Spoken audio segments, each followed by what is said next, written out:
अभी तक हम लोगों ने थोड़ा यूनिवर्स के बारे में बात किया, क्वांटम वर्ल्ड के बारे में बात किया, एनर्जीज के बारे में बात किया, मैटर और एनर्जी के बारे में बात किया।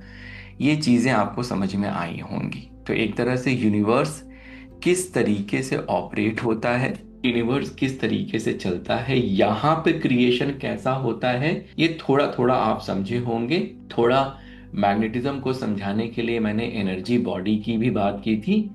आज फिजिकल बॉडी और एनर्जी बॉडी पे थोड़ी और बात करेंगे।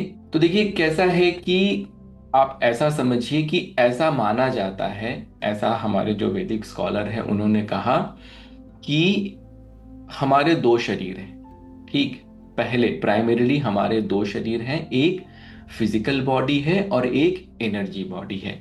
जो एनर्जी बॉडी मैंने आपको समझाया, जैसे अगर आप यहाँ पे देखेंगे, बेसिकली ये जो है प्रॉपर पिक्चर है एनर्जी बॉडी का। थोड़ा इस पे हम बात करेंगे अभी, ठीक है। ये पिक्चर जो है स्वर विज्ञान में इसको बहुत अच्छे से एक्सप्लेन करता हूँ मैं, और इस पे हम लोग बहुत सारी चीजें समझते हैं। तो जैसे अगर अपनी बॉडी को हमने डाइसेक्ट किया, तो बॉडी को डाइसेक्ट करने पे कुछ भी नहीं मिलेगा, एनर्जी बॉडी दिखेगी नहीं आपको। लेकिन ऐसा कहा जाता है कि हमारे शरीर में 72,000 नाड़ियां हैं। तो अब सोच के देखिए कि जिन लोगों ने ये पाया होगा, जिन लोगों ने ये इन्वेंट किया होगा, या जिन लोगों ने ये देखा होगा, सोचिए वो कितने मतलब अमेजिंग रहे होंगे, कितने नॉलेजेबल रहे होंगे और कितने सिद्ध रहे होंगे। और कुछ कुछ टेक्स्ट जो है उसमें 3.5 लाख नाड़ियों के बारे में भी जिक्र किया गया है। तो आप सोच के देखिए कि जो नेकेड आई से दिखता नहीं है, उसको देख के उसको प्रॉपर तरीके से एक्सप्लेन कर देना वो अपने आप में कितनी बड़ी बात है। और ये जो 72,000 नाड़ियां हैं, और ये जो उसमें प्राइमरी 3 नाड़ियां हैं हमारी, इड़ा, पिंगला और सुषुम्ना, और जो ये 7 चक्रास हैं, ये जो है ये हमारे एनर्जी बॉडी का फॉर्मेशन करता है। और देखिए यहीं से जो है ना, योग जो है, योग जैसे अगर आप गीता को पढ़ेंगे तो गीता में हर चैप्टर जो है वो योग के नाम से है। जैसे पहला चैप्टर है अर्जुन विषाद योग। अच्छा, योग की क्या डेफिनेशन है? योग की क्या डेफिनेशन है? यूनियन और कनेक्शन। ठीक है, बिल्कुल सही है। देखिए यूनियन जो है ना, योग का मतलब क्या है? योग मतलब एडिशन हो गया इंग्लिश में अगर हम देखें तो। ठीक, तो मैंने आप लोगों को बताया है कि जो यहाँ पे शिव है, अगर इस पिक्चर को थोड़ा हम और समझना चाहें तो यहाँ पे शिव है, यहाँ पे शक्ति है, यहाँ पे जो है पीछे मैंने बताया था, ठीक है, मेडुला ऑब्लंगाटा है। तो योग का सिंपल सी डेफिनेशन यही है, यूनियन। यूनियन किसका? शिव और शक्ति का। ठीक, तो किसी भी चीज से वो यूनियन अचीव हो सकता है। जब आप प्रेम में होते हैं तो क्या होता है? हार्ट चक्रा ओपन हो जाता है। हार्ट चक्रा ओपन होता है, शक्ति को शिव से मिलने का मौका मिलता है। तो वो भी योग की घटना है। तो योग की घटना निरंतर आपके जीवन में घटित हो रही है। और जितना अच्छा ये यूनियन होगा, जितना अच्छा ये इंटरेक्शन होगा, उतनी अच्छी आपकी लाइफ है। जितना खराब, खराब का मतलब सिंपली यही है कि शिव और शक्ति एक दूसरे से मिल नहीं पा रहे। तो जितना खराब इंटरेक्शन होगा, उतनी लाइफ आपकी डिफिकल्ट है। और उसके लिए फिर हम लोगों ने मैग्नेटिज्म और बाकी के जितने कॉन्सेप्ट है उसको समझा। ठीक है, तो एनर्जी बॉडी जो है वो बहुत महत्व की है। अगर आपकी एनर्जी बॉडी स्वस्थ है, अच्छी है, तो फिर आपका फिजिकल बॉडी भी अच्छा ही रहेगा, उसमें कोई दिक्कत की बात नहीं है। वेस्ट को जो है ये कॉन्सेप्ट नहीं पता है। वेस्ट क्या करता है? वेस्ट आपको फिजिकल बॉडी को फिक्स करने की सारी रामायण महाभारत, हमारे यहाँ जो आयुर्वेद बना, आयुर्वेद में जो 3 तरीके की प्रकृतियां बनी, वो भी क्या करती हैं? वो आपके एनर्जी बॉडी को ही फिक्स करने की, बैलेंस करने की बात करती हैं। अगर आपकी एनर्जी, और इसीलिए फिर हम प्राणायाम भी करते हैं। प्राणायाम करने से क्या होता है कि जो ये एनर्जी का मूवमेंट है, वो एनर्जी का मूवमेंट अच्छा होना शुरू हो जाता है। और एक चीज समझिएगा कि जितने भी आपके पास्ट लाइफ के, पूर्व जन्म के जितने भी संस्कार हैं, पूर्व जन्म के, देखिए जब तक आपके पूर्व जन्म के संस्कार खत्म नहीं होंगे तब तक आपको मोक्ष नहीं मिलने वाला है। और जब तक वो होता है ना, पास्ट लाइफ कर्मा जब तक बैलेंस नहीं होगा तब तक आपकी लाइफ भी अच्छी नहीं होगी। तो जो ये एनर्जी स्पाइन है, इस एनर्जी स्पाइन में आपके पूर्व जन्म के सारे संस्कार पड़े हुए हैं, सारे कर्म पड़े हुए हैं। जब ये एनर्जी का मूवमेंट बहुत अच्छे से होता है, जब ये एनर्जी का मूवमेंट बहुत अच्छे से होता है, इंटेंसिटी बढ़ती है, तो क्या होता है, वो जो कर्म है, पूर्व जन्म के जो संस्कार हैं, वो भी बर्न होने शुरू होते हैं। देखिए कितनी पावरफुल चीज है। और जैसे अब क्या हुआ, जो कर्म का लेखा जोखा है ना, वो कर्म का लेखा जोखा बचा ही नहीं कि जिसका हिसाब आपको देना है। जब नहीं बचा तो क्या होगा, अच्छा ही जीवन होगा।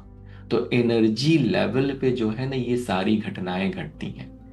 दो चीजें मैंने आपको बताई, क्या बताई थी, एक नाभि से सांस चले जिससे आपका एनर्जी मूवमेंट अच्छा हो रहा है, दूसरा अपने चेतना को, अपने शिव को जागृत करना है। ठीक। तो यहां से ये सारी की सारी, तो एनर्जी बॉडी पे काम करने की जरूरत है। जितना आप अपने एनर्जी बॉडी पे काम करेंगे उतना आप फिजिकली भी स्वस्थ रहेंगे।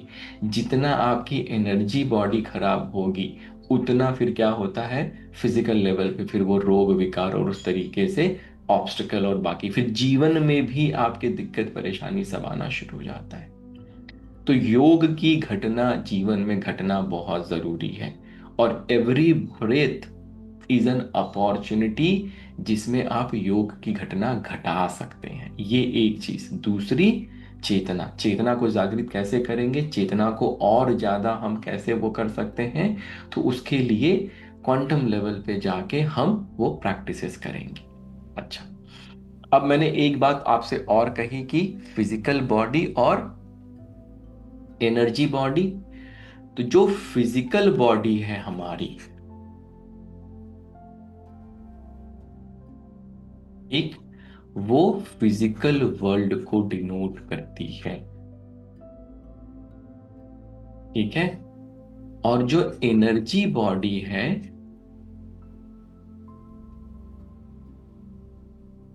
वो क्वांटम वर्ल्ड को डिनोट करती है। क्वांटम वर्ल्ड सबको याद है, ठीक, जहां पे हम एनर्जी बनते हैं और एनर्जी को ही क्या करते हैं, ट्रांसफॉर्म करते हैं। वो वाला जो मैंने मॉडल बताया था कि इलेक्ट्रॉन जो है वो इन टर्म्स ऑफ क्लाउड जो है इस तरीके से चक्कर लगाते रहता है, स्थूल शरीर और सूक्ष्म शरीर, हाँ ठीक। तो उसी तरह से स्थूल जगत और सूक्ष्म जगत, तो जो सूक्ष्म जगत है उसको वेस्ट क्या कहता है, क्वांटम वर्ल्ड कहता है। हमारे यहाँ हजारों हजारों साल पहले तंत्र ने ये सब कुछ दे दिया आपको। एक मेडिटेशन में हम लोग फिजिकल बॉडी से एनर्जी बॉडी में ही जाते हैं।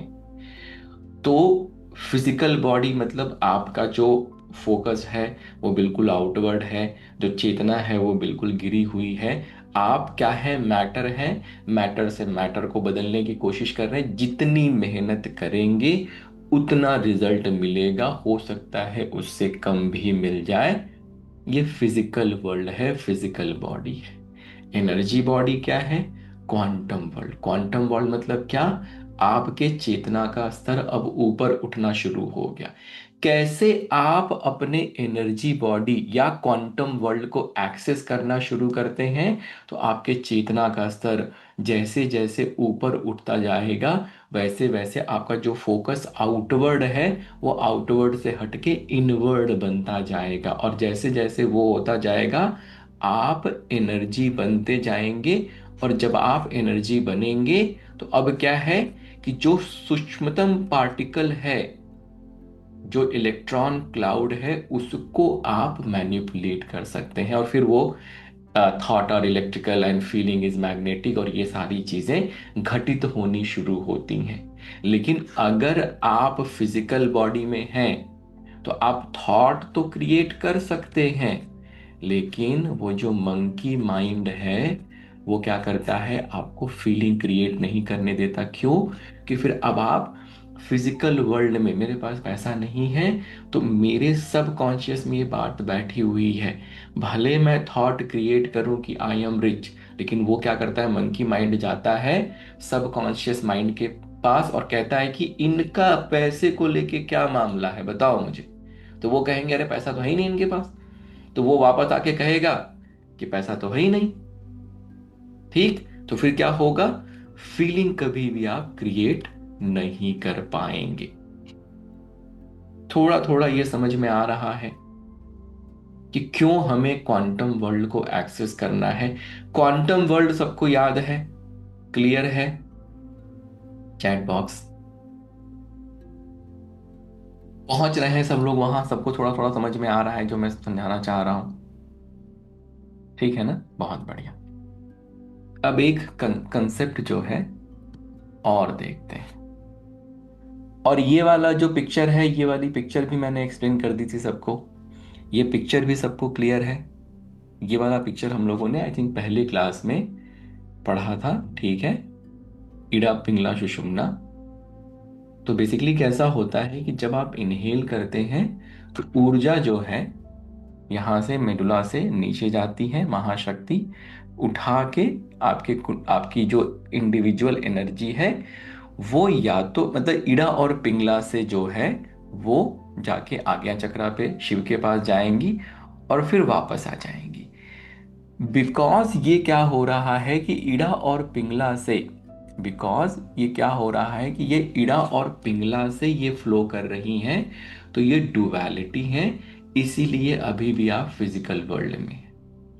जिस दिन आपकी एनर्जी स्पाइन पूरी तरीके से क्लियर हो गई, जो संस्कार है अगर वो परिष्कृत होते चले गए, आपके चेतना का स्तर ऊपर उठता चला गया, ये इंटेंसिटी ऑफ द इलेक्ट्रिसिटी अगर बढ़ती चली गई, तो एक दिन ऐसा आता है कि जब ये ऊर्जा इड़ा और पिंगला से ना फ्लो करके सीधे सुषुम्ना से फ्लो कर जाती है। और जिस दिन ये ऊर्जा सुषुम्ना से फ्लो कर गई, उस दिन वो शिव शिव बन जाती है। अब वो शक्ति बची ही नहीं, अब वो नीचे नहीं जाएगी, अब वो शिव बन गई, अब वो यहीं पे परमानेंटली इस्टेब्लिश हो गई। ये जो है इनलाइटमेंट वाली अवस्था है, ये ब्लिस वाली अवस्था है। जो योगी और जो लोग ऐसे सेल्फ रियलाइज्ड लोग हैं, जैसे परमहंस योगानंद जी हो गए, रमना महर्षि हो गए, नीम करोली बाबा हो गए, रामकृष्ण परमहंस हो गए, स्वामी विवेकानंद हो गए, ये जितने भी लोग हैं, भगवान बुद्ध हो गए, महावीर हो गए, ओशो हो गए, उनके जीवन में ये घटना घटी। अब जो है ऊर्जा नीचे नहीं आती है, तो अब क्या है, वो परमानेंट स्टेट ऑफ ब्लिस में। और ऐसा आनंद, जैसे कभी अगर आप मेडिटेशन में बैठें और कभी आप उस लेवल पे और यहाँ से अचीव करेंगे लॉ ऑफ अट्रैक्शन की क्लास से, वो जो ब्लिस वाली स्टेट है, I can guarantee and promise you that you will achieve it.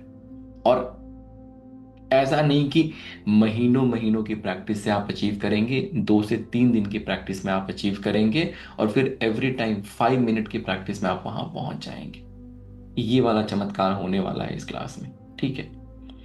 तो जब आप उस जगह पे बैठ चले जाते हैं ना, जब आप ब्लिस में होते हैं, ठीक, तो क्या होता है कि फिर किसी भी चीज की आवश्यकता नहीं होती। मैं आपको अफर्मेशन भी सिखाऊंगा, मैं आपको विजुअलाइजेशन भी सिखाऊंगा, बहुत सारे टेक्निक सिखाऊंगा।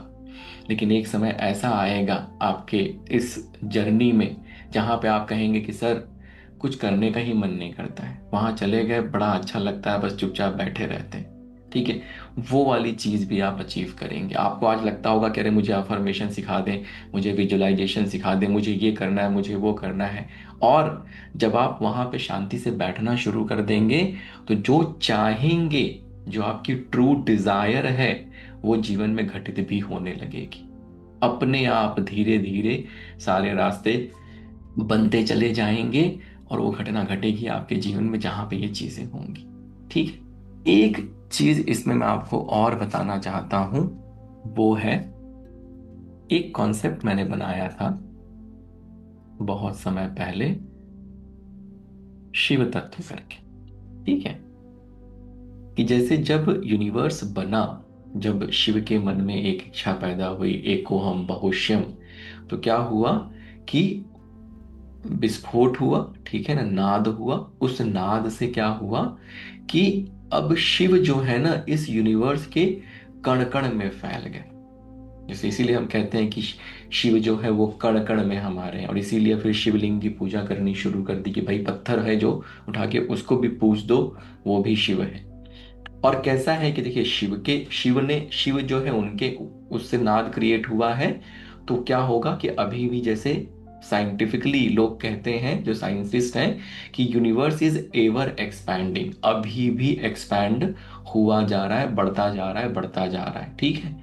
तो एक तरह से शिव ने क्या किया, जैसे इसको अगर आप समझना चाहें, तो जैसे शिव के मन में एक इच्छा पैदा हुई, नाद क्रिएट हुआ, तो इस तरीके से एक पेरी फेरी क्रिएट हो गई। और शिव तत्व के फॉर्म में वो जो है पूरे यूनिवर्स में फैल गए। शिव तत्व से फिर जो है आकाश तत्व निकला। ठीक है, जितना आप ओपन स्पेस देखते हैं ना, कभी अपने दिवाली पे कभी सफाई करते हैं तो घर अच्छा लगता है, घर में मतलब उसी घर में आपको अच्छा लगने लगता है। कभी आपने नोटिस किया है ये? जब दिवाली पे आप सफाई करते होंगे, चैट बॉक्स में अपना फीडबैक देंगे, सफाई करने के बाद क्या होता है कि बहुत सारा कूड़ा कचरा, बहुत सारे ऐसे स्टोर्ड जो चीज़ें हैं जो यूटिलाइज नहीं हो रही हैं, उनको अपने घर से आप बाहर निकालते हैं। तो जितना आप सामान घर से बाहर निकालते हैं, उतना ओपन स्पेस आपके घर में बनना शुरू होता है। वो आकाश तत्व बढ़ना शुरू होता है, और आकाश तत्व से ही शिव तत्व भी बढ़ना शुरू होता है। ठीक है, अब मैं इसको समझा क्यों रहा हूं। तो जब आप अपने चेतना को, अपने शिव को जागृत करना शुरू करते हैं, तो आपका शरीर भी शिव तत्व से बना हुआ है, आपका जो सराउंडिंग है वो भी शिव तत्व से बना हुआ है। तो जब आप अपने साधना को करना शुरू करते हैं, धीरे धीरे धीरे धीरे शिव तत्व को जब शिव को जागृत करना शुरू करते हैं, तो आपके शरीर में जो शिव तत्व है वो भी जागृत होने लगते हैं। आपके सराउंडिंग में जो शिव तत्व हैं वो भी जागृत होने लगते हैं। आपके शिव, आपके बच्चे के शिव, आपके पति के शिव, आपकी पत्नी के शिव, सबके शिव क्या है? एक ही है, शिव विभाज्य नहीं है। ये जो कण है, ये कण भी अपने आप में पूरा शिव है, समझिएगा। ये जो मैं ये कह रहा हूं कि ये पूरे यूनिवर्स में जो है वो फैल गए शिव तत्व के फॉर्म में, तो जो ये शिव तत्व है वो अपने आप में पूरा शिव है। शिव कभी विभाजित नहीं होंगे, ये बहुत इंपॉर्टेंट पॉइंट है। शक्ति जो है वो विभाजित हो रही, शक्ति क्या कर रही है? इन्हीं पार्टिकल्स के साथ मिल मिल के क्या हो रहा है, फिर वो मैटर बन रहा है। तो जब आप चेतना को जागृत करना शुरू करते हैं, तो जो शरीर में शिव तत्व हैं वो भी जागृत होने शुरू होते हैं। अगर आप अपनी चेतना को जागृत करना शुरू करेंगे, शिव को जागृत करना शुरू करेंगे, तो जो सराउंडिंग के शिव है, आपके घर की एनर्जी भी बदलने लगती है। तो that is why it is very very scientific तरीके से भी मैंने आपको समझा दिया कि क्यों चेतना जरूरी है और क्यों इलेक्ट्रिसिटी जरूरी है। और सबसे इंपॉर्टेंट क्या है यहाँ पे? चेतना। जितना आप अपने चेतना पे काम करेंगे, उतना ज्यादा शिव आपके जीवन में आ रहे हैं। और शिव आएंगे तो भस्मासुर जो है वो नहीं बचेगा, वो चला जाएगा। शिव तत्व थोड़ा थोड़ा सबको समझ में आया क्या? क्या हम कन्विंस हो गए हैं कि हाँ, चेतना को जागृत करना जरूरी है, उस पे काम करना जरूरी है? देखिए, ये बहुत जरूरी है। अगर आप ये समझ पाएंगे तो फिर आप एफर्ट लगाएंगे। हम ये उपाय, हम वो उपाय, हम इधर उधर सब करते रहते हैं, ठीक है, अच्छी बात है, उपाय भी करने चाहिए जहां करना है। लेकिन अगर जीवन में ये नहीं सीखा, जीवन में ये नहीं समझा, ये सालों की स्टडी जो है ना, मैंने आप लोगों को 2-3 क्लास में बता दी, समझने की कोशिश करिएगा। और यही स्पिरिचुअलिटी भी है, यही फिजिकल वर्ल्ड में जीने का भी तरीका है। इसके अलावा दूसरा कोई रास्ता नहीं है। चाहे उसको आप आज समझ लें, चाहे 10 जन्म के बाद समझें, जब तक नहीं समझेंगे तब तक जो है जीवन में यहां भी कष्ट बना रहेगा, और रीबर्थ के साइकिल में तो फंसे ही रहेंगे, उसका तो कोई मतलब। ठीक है, वो आपको फर्क नहीं पड़ता होगा कि मुझे क्या फर्क पड़ता है, मैं मर गया फिर वापस आया तो क्या फर्क पड़ता है, आपको याद तो नहीं है पिछला जन्म की आपको फर्क पड़ेगा, लेकिन फर्क पड़ना चाहिए। और अगर इन चीजों को आप नहीं समझते हैं, तो फिर अल्टीमेटली आप बहुत ही फिजिकल लेवल पे काम कर रहे हैं, और फिर फिजिकल लेवल पे फिजिकल जीवन ही जी रहे हैं। सक्सेसफुल होने की पॉसिबिलिटी भी बहुत कम हो जाएगी, ये भी समझ लीजिएगा।